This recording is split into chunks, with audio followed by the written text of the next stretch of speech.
Welcome in. Today we are taking a deep dive into a really special, custom-tailored stack of notes that we've curated specifically for you. Yeah, we're so glad you're joining us for this one. And this topic is massive. We are looking at the logistics, the legacy, and the philosophical weight behind Christopher Nolan's 2008 cinematic earthquake, The Dark Knight. Oh, absolutely. But just to be clear, right up front, we are not doing a simple plot recap today. No, definitely not. Right. Our mission here is to uncover how Nolan, along with his co-writer David S. Goyer, basically took a billionaire in a batsuit and forged this sprawling billion-dollar crime saga. Which completely altered the film industry. It really did. It changed the Academy Awards and, it forced audiences to confront some incredibly heavy questions about surveillance, game theory, and the limits of morality. It's wild to think about. To understand the chaos of this film, I like to think of Nolan's approach like taking a simple, catchy pop song and rearranging it for a full symphony orchestra. Oh, I like that analogy. Right. It just elevates the entire medium. Oh. Or, it's like a scientist building this incredibly sterile, meticulously organized, multi-million-dollar laboratory specifically so you can introduce a highly volatile chemical reaction into the center of it and just watch the whole thing break down. Yeah, exactly. Nolan needed a hyper-realistic, grounded world for the Joker to destroy, and that structural realism started right there in the script. Because they purposefully moved away from standard superhero tropes. They did. I mean, the DNA of The Dark Knight owes much more to 1990s crime dramas like Michael Mann's Heat or even Francis Ford Coppola's The Godfather than it does to previous comic book adaptations. Yeah, it feels more like an urban crime epic. Exactly. And a key part of that structure is that Batman isn't actually the narrative core of the script. Harvey Dent is. That's such a crucial point. Because Bruce Wayne is basically written as a static character here. Yeah. He is the immovable object. Yep. So the dramatic tension really relies on Harvey Dent, who is Gotham's designated moral compass, being pulled between Batman's brutal vigilantism on one side and the Joker's absolute corruption on the other. And to capture that grounded, heavy crime drama feel, Nolan took a monumental technical leap. I mean, a massive risk. The Dark Knight was the first major motion picture to shoot narrative scenes using high-resolution IMAX cameras. Which is insane, because those are 70mm cameras. They were mostly used for, sweeping nature documentaries at the time. Yeah, exactly. They were heavy, they were unwieldy, and the film stock was incredibly expensive, up to 4 times as much as standard 35mm film. Why would a major studio like Warner Bros. Agree to let a crew use those on a $185 million blockbuster? Well, they were really reluctant. They were notoriously difficult cameras to use. But Nolan argued that if documentary crews could haul these things up Mount Everest, his crew could manage them on a Hollywood set in Chicago. Fair point. Right. And to prove it, he shot the film's opening sequence, that massive bank heist, entirely in IMAX. Oh, wow. Yeah, he wanted the audience to immediately feel the imposing verticality of the city's skyscrapers. The wider aspect ratio literally dwarfs the characters. It makes the city itself feel like an oppressive, tangible force. But wait, taking a camera designed for a helicopter shot of a glacier and using it in an enclosed bank vault, that creates a massive logistical problem, doesn't it? Oh, a huge one. Because those IMAX cameras are incredibly loud. I've read they sound like a chainsaw running on set. They do. So how do you shoot an intimate dialogue scene when the camera's just completely drowning out the actors? Well, you essentially have to rebuild the performance in post-production. You're kidding. No, they used a process called automated dialogue replacement, ADR. The actors perform the scene on set with the deafening camera rolling, and then, months later they go into a soundproof recording booth. Oh, I see. Yeah, they watch the footage and they overdub their own lines, trying to match the exact emotional intensity and lip movements of the original take. That sounds exhausting. It's a grueling process. But Nolan felt the visual fidelity of the IMAX format was worth the auditory headache. And that commitment to physical reality, it extended way beyond the cameras. We always hear about Nolan's dedication to practical effects. Right. Like the special effects supervisor, Chris Corbould. He didn't use computer-generated imagery to flip that 18-wheel truck during the main chase sequence. No, they physically flipped tons of steel right on LaSalle Street in Chicago. But the mechanics of how you do that safely in a downtown corridor, it's unbelievable. It really is. They couldn't just use ramps or cables because they needed the truck to flip completely end over end, and it had to stay in a perfectly straight line. Right, so it wouldn't crash into the historic bank buildings on either side of the street. Exactly. So Corbold's team built a massive nitrogen piston, essentially this giant steam ram, directly into the trailer of the truck. And at the exact right mark, the stunt driver triggered the ram, which fired a massive steel pillar down into the asphalt. Oh, wow. Yeah, the sheer downward force launched the rear of the truck up and over the cab. It's the equivalent of a pole vaulter, but scaled up for a semi-truck. That is a perfect way to describe it. And they applied that same destructive reality to the Gotham General Hospital sequence. Right, they didn't build a miniature for that. No, they found a former Brax candy factory in Chicago that was already scheduled for demolition. They dressed the exterior to look like a hospital and then brought the entire building down with carefully timed explosives.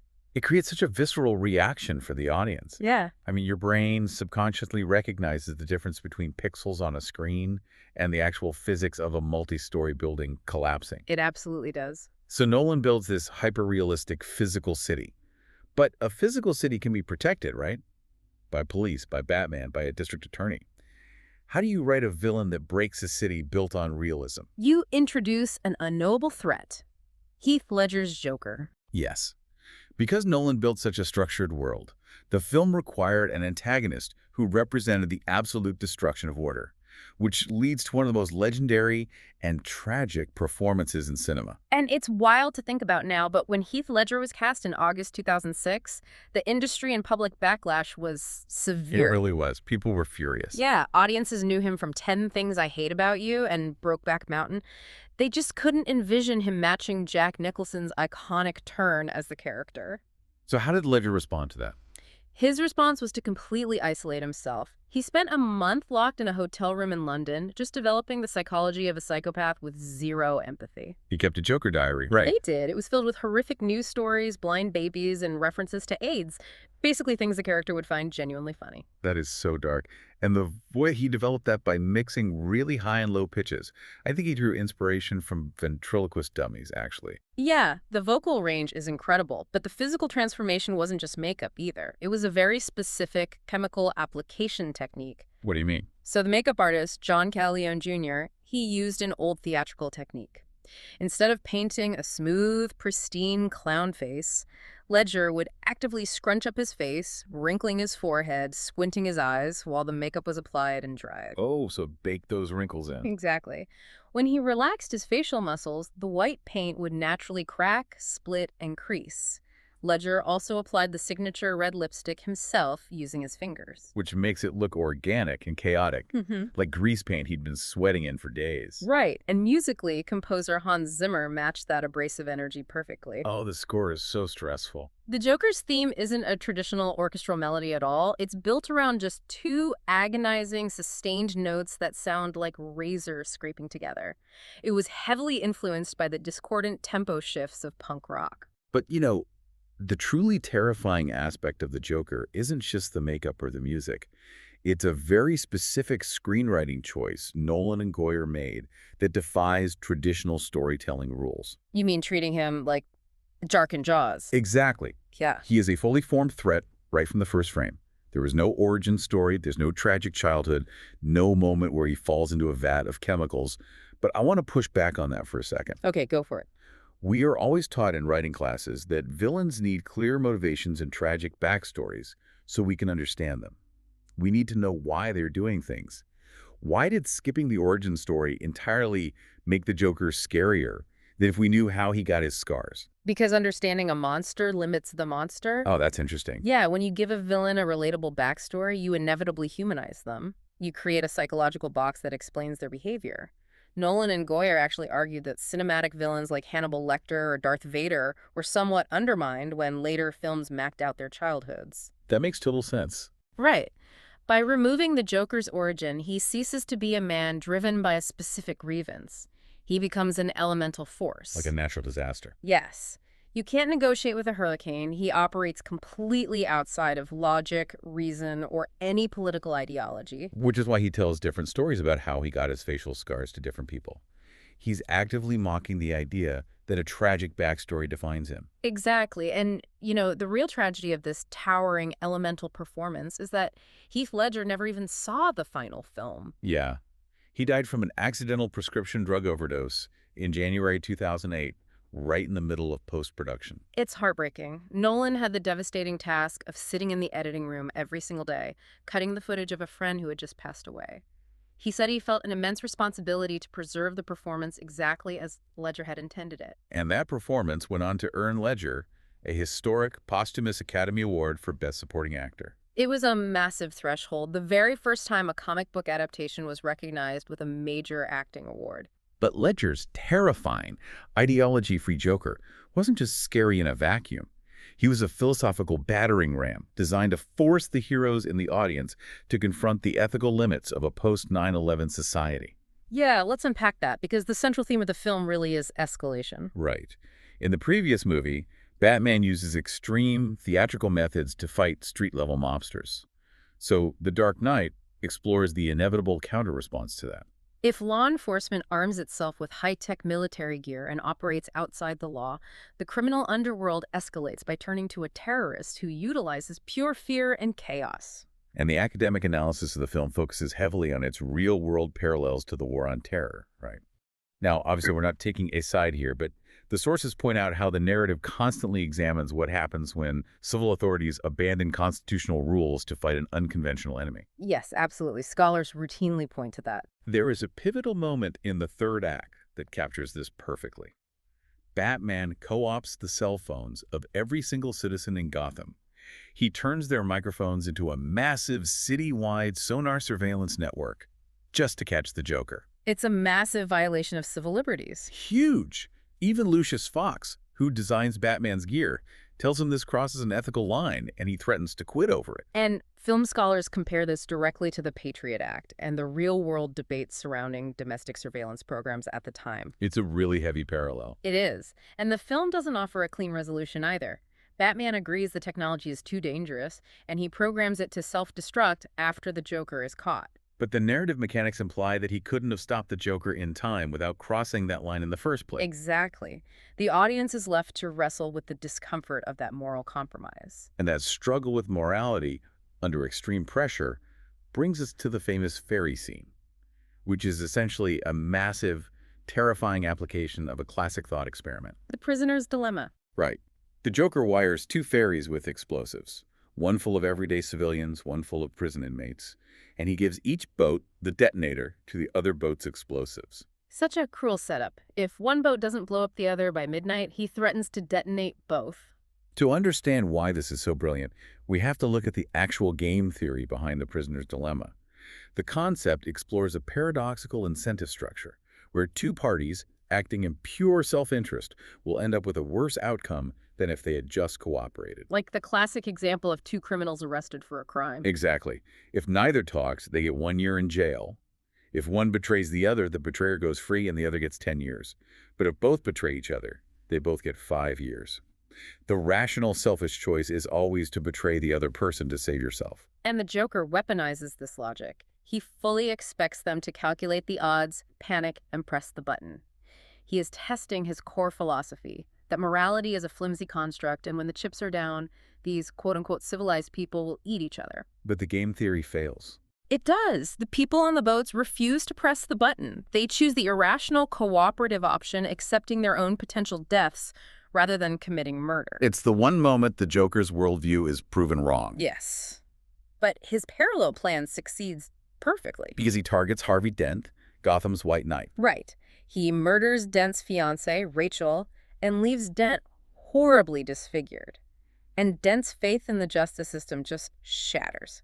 He abandons his morals, relying entirely on the flip of a scarred coin to decide who lives and dies. He replaces the concept of justice with pure, cold chance, which leads directly to the film's controversial ending. Dent goes on a murderous rampage before falling to his death, and Batman and Commissioner Gordon realize that if the public discovers their flawless hero became a monster, the city's spirit will completely break. So they construct a noble lie. Batman takes the blame for Dent's murders. He becomes a hunted fugitive so Dent can remain a symbol of hope. But wait, doesn't that make the ending deeply cynical? I mean, if Batman and Gordon are hiding the truth because they believe the public can't handle it, aren't they implicitly proving the Joker's point? How so? They are admitting that society's morals are so fragile that they literally require a massive foundational lie just to keep people from tearing the city apart. Mm. Is the film suggesting society needs deception to survive? Well, it is one of the most debated endings in modern cinema. Some scholars interpret Batman's action as a heroic, almost Christ-like sacrifice. He's willing to take on the sins of the city and be despised to save its soul. Okay, that's one read. But academics like Professor Martin Fradley argue exactly your point, that it is a deeply cynical endorsement of totalitarianism. Again, just looking impartially at the academic debate here, Fradley suggests it reflects an elitist worldview where the general public is viewed as too weak for the truth. So an elite few must manipulate reality for the quote-unquote greater good. Well, exactly. And this theme is even mirrored by Bruce Wayne's butler, Alfred, who burns a letter from Rachel to hide the fact that she was actually going to leave Bruce for Dent. The entire narrative structure is drenched in this idea that the truth simply isn't good enough. Wow. And what's wild is that these intense philosophical dilemmas didn't stay confined to the screen. The marketing campaign for The Dark Knight bled right into reality and fundamentally changed how Hollywood functioned. Oh, the viral marketing was unprecedented. Warner Bros. Hired a company called 42 Entertainment to create an alternate reality game, or ARG. Right. Instead of just releasing a standard trailer, they created an interactive, year-long experience that treated the fiction of the film as if it were happening in our world. And isn't the irony of that campaign fascinating? It is. A movie entirely about chaotic, uncontrollable anarchy was promoted using one of the most meticulously planned, highly organized, real-world scavenger hunts ever created. It's hilarious when you think about it. They hid playing cards inside actual comic book stores across the country. At the San Diego Comic-Con, they covertly distributed 11,000 physical $1 bills defaced with Joker makeup and the phrase, "Why so serious?" The logistics of the campaign were staggering. At one point, 42 Entertainment coordinated with bakeries across the United States to bake actual Nokia cell phones inside of cakes. I remember this. Fans had to solve online puzzles to find the bakery locations, physically go to the store, and claim the cake with the name Robin Banks on it. Robin Banks. Robbing Banks. Exactly. And when they cut into the cake, the phone inside would ring, delivering a text message that unlocked early footage of the movie online.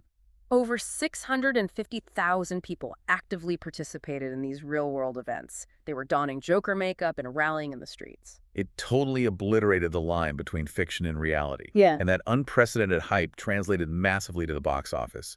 When the film released in July 2008, it became the very first superhero film to ever gross over $1 billion worldwide. But its legacy in Hollywood is really defined by what people call the Dark Knight rule. Right.